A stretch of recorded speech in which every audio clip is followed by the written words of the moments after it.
Hi, this is Jogendra Tuteja at Tuteja Talks Desimartini, and today I'm here to talk about the weekend collections of Tubelight and Ek Haseena Thi, Ek Deewana Tha. Let me talk about Tubelight first. In the second weekend, the film has totally crashed. Now it's going to just finish formalities to get through with the second week. The writing was clear on Friday itself, the second Friday, when the film just didn't perform despite the fact that there was no competition. There wasn't much hope either for the film left on Saturday and Sunday, and that reflected in the minimal collections.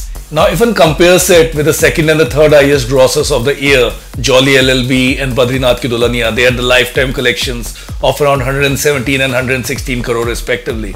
Tubelight has managed to come to this mark in 10 days, but one thing which needs to be seen is these two films were made at a very less budget. Jolly LLB, if one removes Akshay Kumar's fee, that was made at around 25% budget of Tubelight. If one talks about Badrinath Ki Dulhaniya, that was made around 50% of the budget of Tubelight, and hence the kind of collections that came in, which is around 117 and 116 crore respectively, that's still much better than what Tubelight has managed to gain in these 10 days. Another thing which is really phenomenal to be observed is that in the last 6 to 8 months especially, the trend has been that when the films go down, despite the fact that they are superstar, they really crash big time.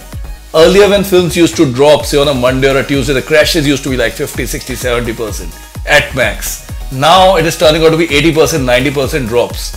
Now that's another new trend which has started emerging, and that is something which has taken Tubelight further down.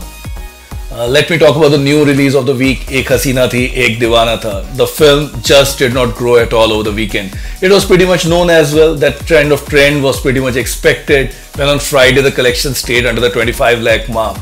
The critical acclaim was in any case missing. The word of mouth was totally non-existent, and eventually the collections over the weekend stayed under the 1 crore mark.